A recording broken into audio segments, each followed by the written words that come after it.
Based on the popularity of the first top 10 list I did for boom operators, I've decided to do another one. And yet again, we're asking back our same guest as before. Once again, joining us is Ken Strain, the master boom operator and educator that joined us in the list top 10 things that every boom operator needs to know. Thank you so much for joining us again, Ken. My pleasure. My pleasure. So in this list, we're going to be coming up with a combined list just like we did before, but this one is the 10 mistakes that boom operators make. Right. Would you like to start us out on this one? Sure. This one's a small one, but it's common. It's disappearing when they call MOS. You know, you're on set, you're sick of being on set, and then they say, yeah, this is going to be MOS. Don't go anywhere. Stick around. I can't tell you how many times they change their mind either after one take or before they even do the take. Then they're like, wait a second, no, we should not make this MOS. And okay, I'm only saying this because I've actually done this, and I bailed, and I'm heading off to craft service, and they're like, Ken, get back in there. It's not MOS anymore. Oh. So now I never do this. I never leave the set when they call MOS. I'm always standing by. I'm there. Maybe I'm on my phone critiquing a boom operator on Facebook, but I'm there. You're still level to listen. And you know what's funny about that? And a really good point on that as well is that there's often times that the second ACs will hold up the numbers and slap the sticks on what would normally be on an MOS slate, but so you it's have to not. Tell them. Yeah, you have to say, right. no, I need you to take those away and just hold up an MOS slate. This is MOS. Good. Otherwise, post is going to be looking for that sound.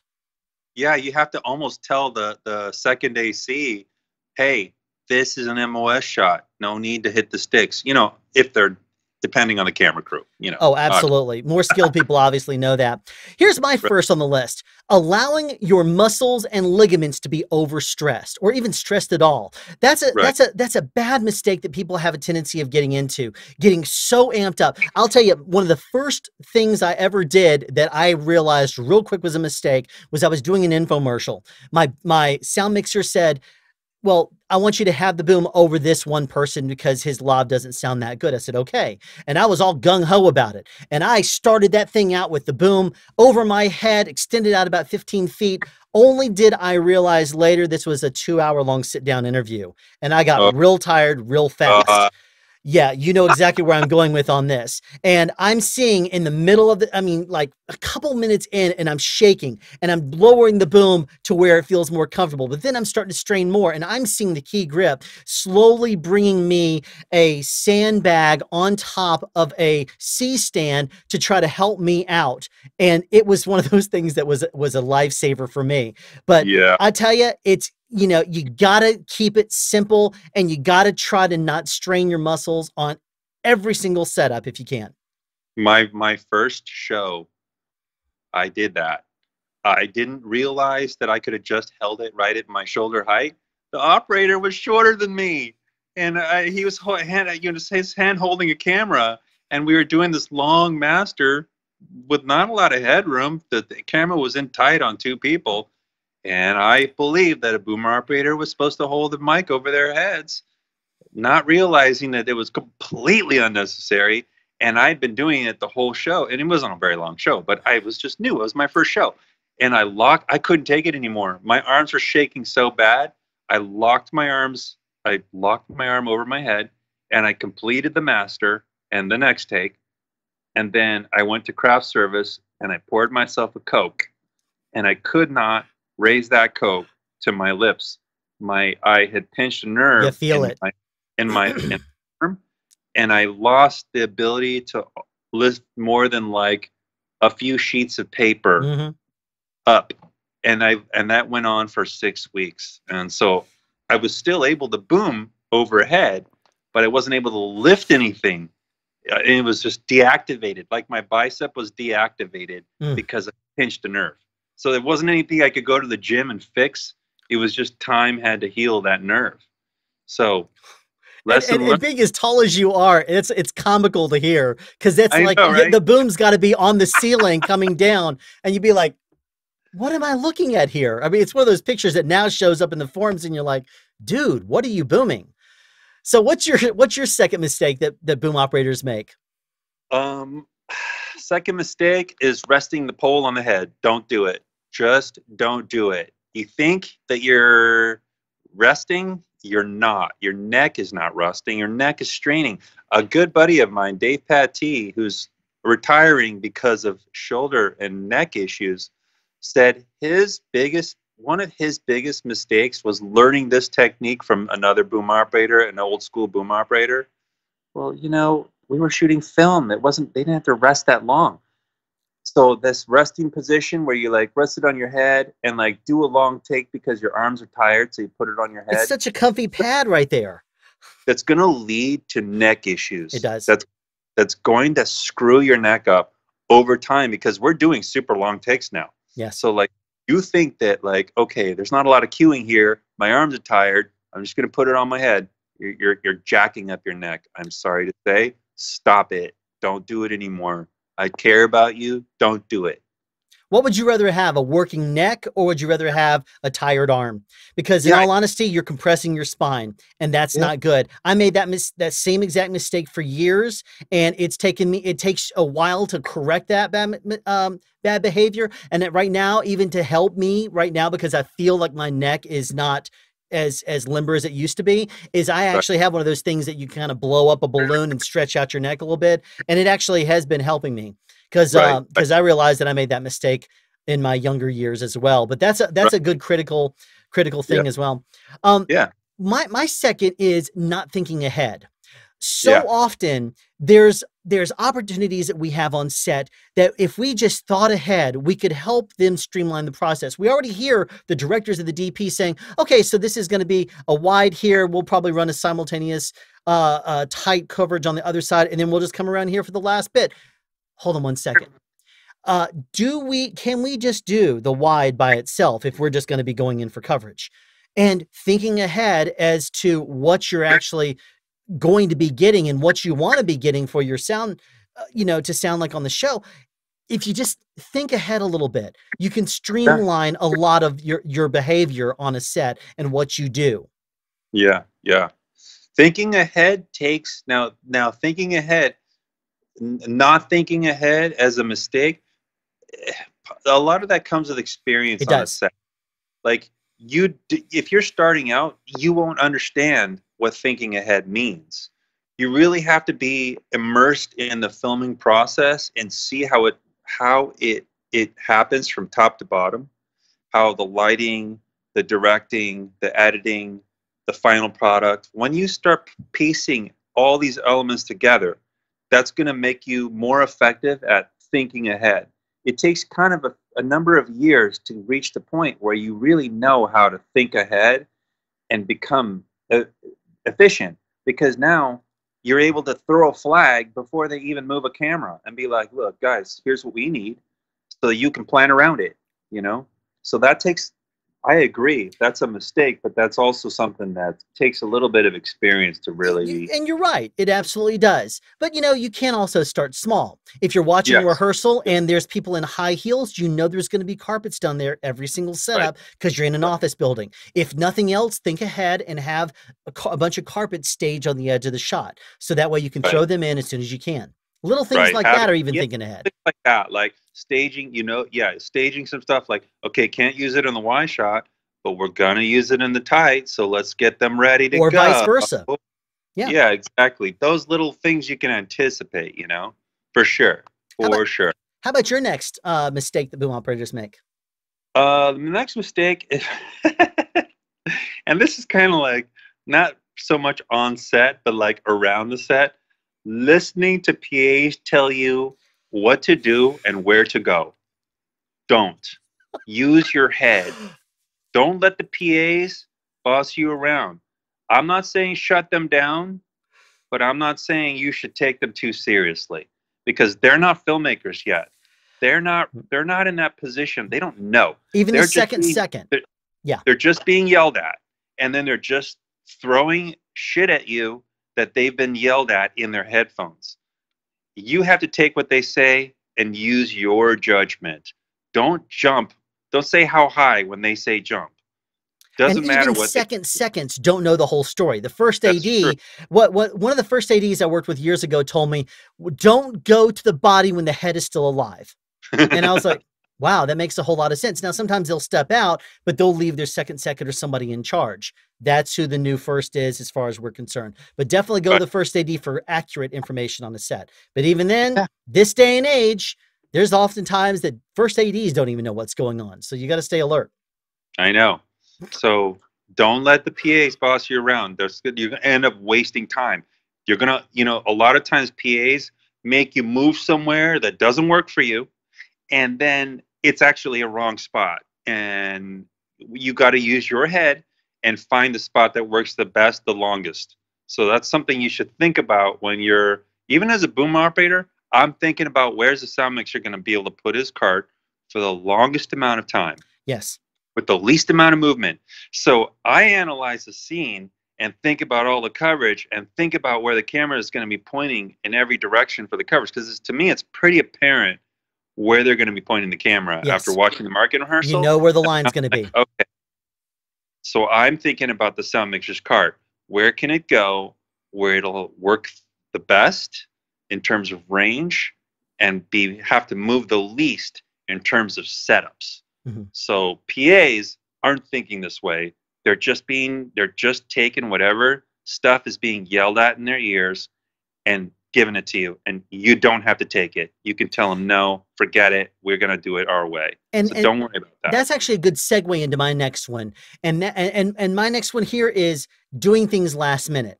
So oftentimes boom operators that will stand by waiting to throw a plant in a car, camera's going to take all the time in the world lining things up. I'm still lining this up, or the DP's lighting. Well, I'm sorry, I still have to put a plant in there. I can do it real fast if you just let me jump in there real fast. Or while they're getting the dolly into position, you already heard what they're going to be doing and how they're going to be lining up inside of a car. You know what, you could easily say, do you anticipate seeing this or this? And then say, I'm going to throw it in there. I'll adjust it if I need to. If it's in there, make an adjustment, and that's fine. But one of the big mistakes is doing something last minute, because most likely what's going to happen is they're going to say, aren't they wearing lavs? Can't you just do that? Do we really need to wire the car? Or do you really need to fill in the blank?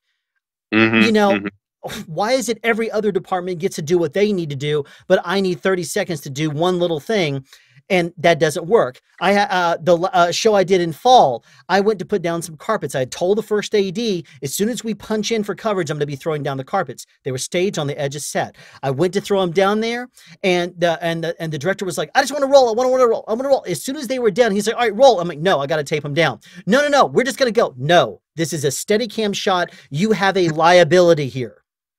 Yeah. And that's one of the things that I've learned that you can say is, if you tell them they have a liability, this is an unsafe circumstance. If they go on that, if they push on after that, that's a very bad place for them to be in.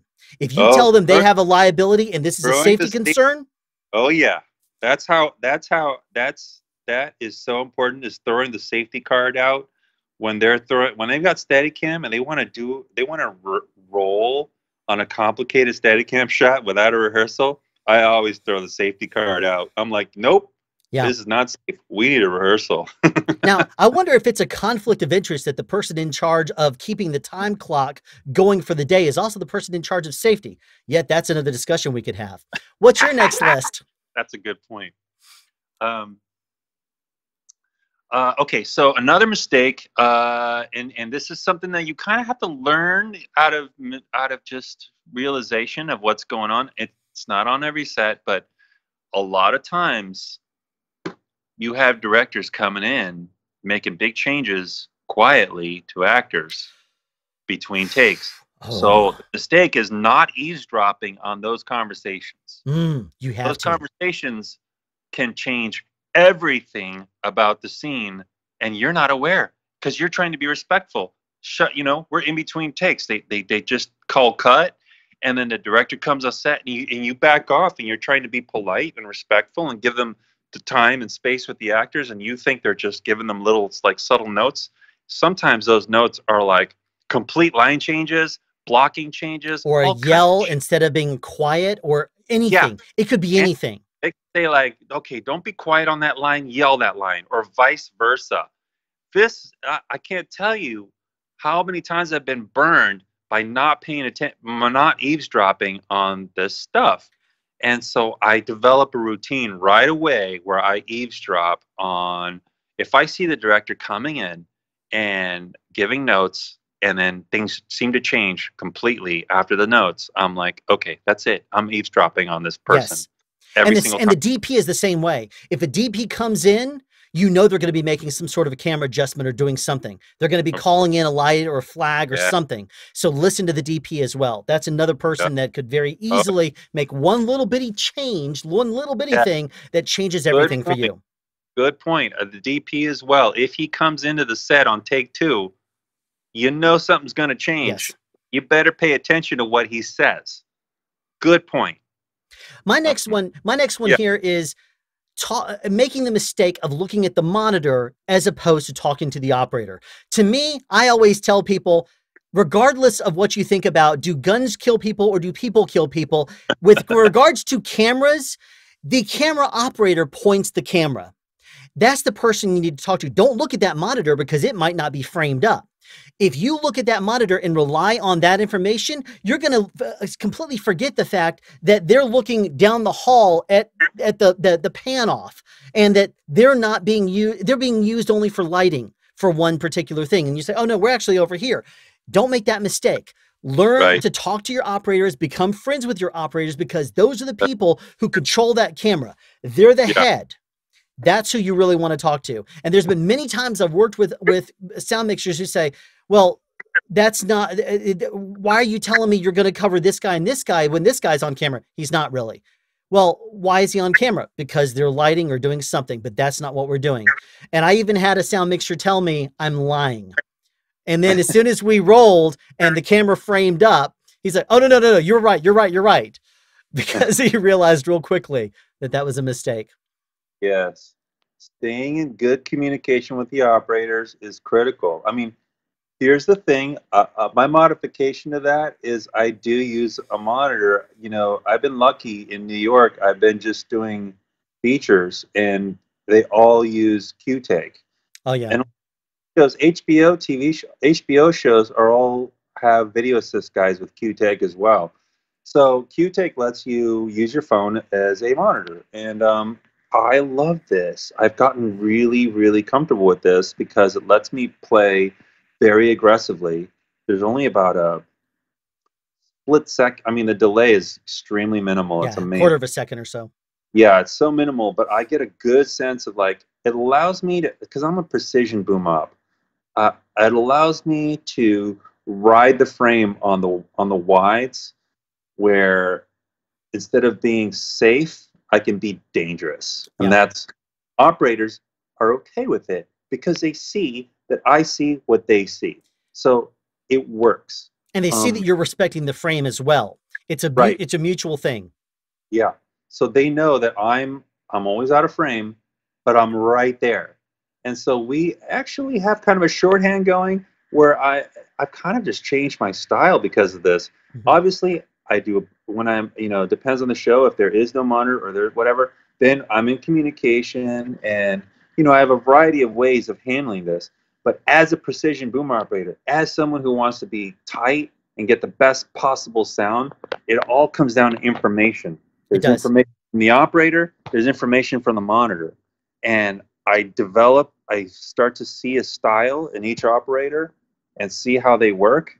And then I adjust around that. It's a combination of things for me.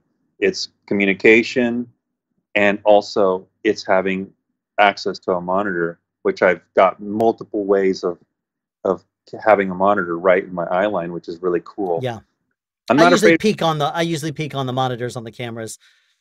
Yeah. So I peek. It doesn't make you a bad boom operator to do that, just so you know. Not at all. It doesn't. And so many people are like, oh, if I do that, then I'm actually not. No, it doesn't mean that at all. No. There's a lot of stuff to manage on a set. People say, oh, know your lenses. Know your, I roughly know my lenses, but here's the thing. There's so many formats now that those numbers almost don't mean anything. Like the movie I was just on, everything was like about about a 25% difference from what you would imagine that number is. So like now I'm trying to run a 25% like calculation on what these frames are. Like it's the numbers don't matter anymore. It's like, is it wide? Is it medium? And Is the it lenses.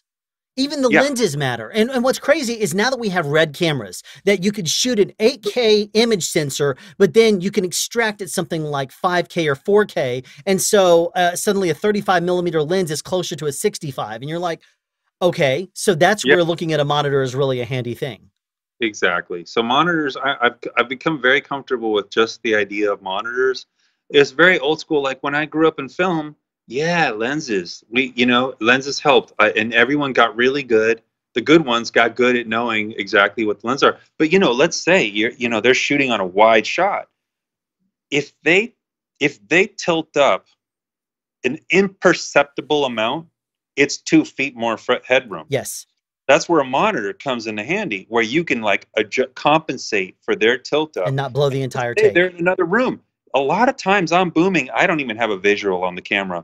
They're in one part of the set, and I'm in another, and I can't even see them because of my position.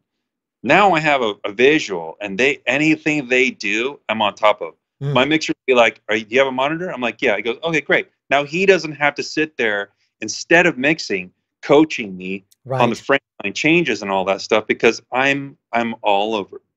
I'm all over. That's awesome. I need to get on more features. It's not so common on TV. What's your last mistake that boom operators make?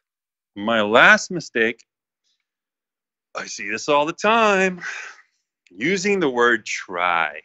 Do or do not. There is no try. When you're talking to the mixer, avoid to use the word try. Just delete that word from your workflow. It's going to make you sharper. It's going to make you a better communicator, and you're also going to learn what your limitations are. Trying doesn't give a mixer much to work with. You really have to dial in what you can do and what you can't do. If you are going to try to do something, it's dangerous. It's dangerous for him. It's dangerous for you. So avoid using the word try. Now, I still do sometimes, but I always give a caveat. I'm like, I'm going to try to go for that, but I might not be able to get it.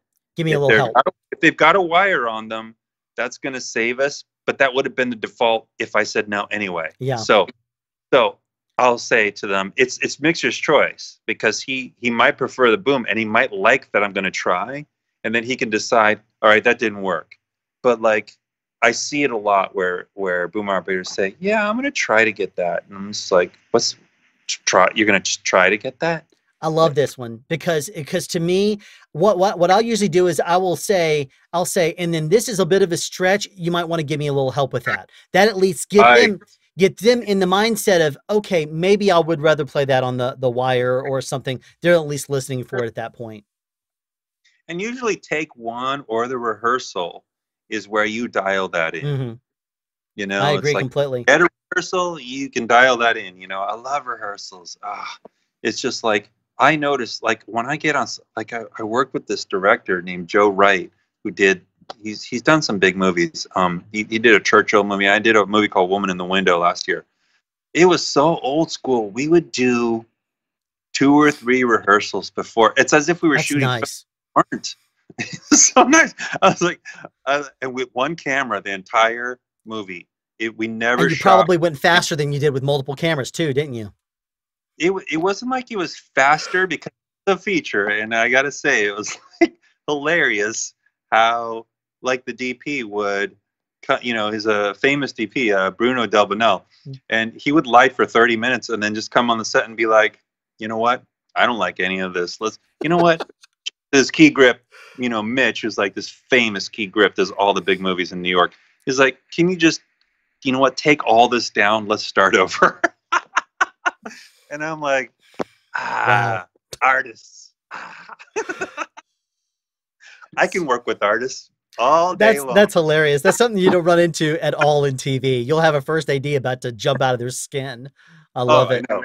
This guy can do a TV show. He could only do features, and features where at least he knows his place. Everyone knows, look, you're going to get a gorgeous image and everything is going to look absolutely genius, but you're going to pay for it.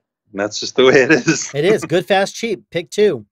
Yep, exactly. My last mistake that I see a lot of boom operators not doing is not hydrating enough. To me, it's not just sleeping. You gotta rest, obviously, but it's very important to stay hydrated. That's what keeps your brain lubricated, as far as I'm concerned.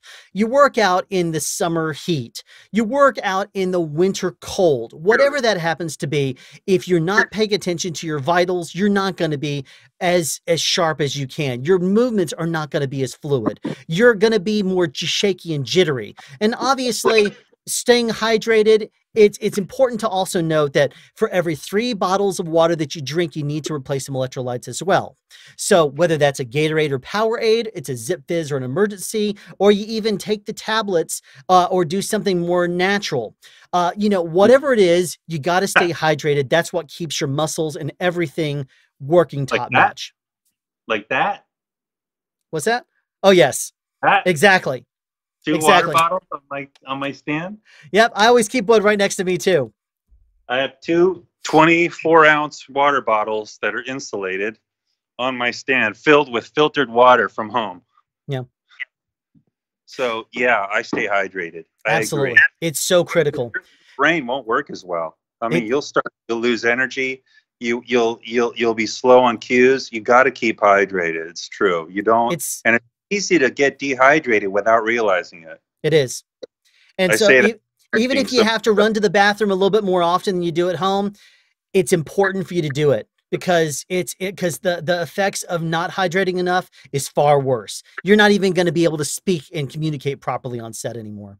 Right. Well, Ken, thank you again for so much wonderful information here and helping me with this list here. These are very critical things, and mistakes are something that we can all learn from, as long as we are open to learning from other people, because we don't have to experience it ourselves to realize and learn from mistakes. Yeah, we're just trying to help people here. Absolutely. I just want to get somebody next to me who's good. That's all I want. Just get somebody next to me who's good. But I also want to get people out there in the world getting better. So if people want to, if any of my viewers are interested in learning more about the classes that you teach and some of the opportunities you have with regards to education, like international or your books, then what can people do to find this? So if you want to find my masterclass, it's on videomadness.com, which I've partnered with Thomas Pop. That's my very first class I taught, which teaches, I would say, pretty much almost all the basics. And then if you want to catch me live, I post regularly on the Boom Operator Forum, and I have a Boomright Facebook page for people who've taken a class or the video course. That way we're all at the same sort of understanding, because I don't want a Facebook page with just a bunch of weird, nitpicky people who don't know what they're talking about. I want everyone to sort of have the same general understanding, and then we could talk about technique from there. But yeah, I'm also going to have a web page probably by the end of the year, and then I'm going to have a book that's going to cover in a lot of detail, lots and lots of detail, like macro to micro. But the basics, the most important skills that you can learn as a boom operator are going to be in the master classes. And so, yeah, I'm teaching in New York, LA, internationally, wherever it's needed, wherever there's a demand, we'll go to. K-Tech sponsors me. They look at me as some sort of marketing tool, which is fine with me because I love to go out and teach. It's really fun, Kind of cool how that works out. Yeah. And if you're curious as to where the most current information is on Ken and his courses and book, you can look down in the description of this video, and there's current information in that there. Thank you again for staying here with us and joining us for yet another list, Ken. I really appreciate it. Absolutely. My pleasure. Anytime. Have a question you'd like answered or want to add something? Be sure to write it in the comment section down below. You can also make a suggestion for future topics of discussion. Again, comment section down below, or you can email me at soundspeeds@yahoo.com. Be sure to subscribe and turn on notifications so you won't miss out on future sound advice.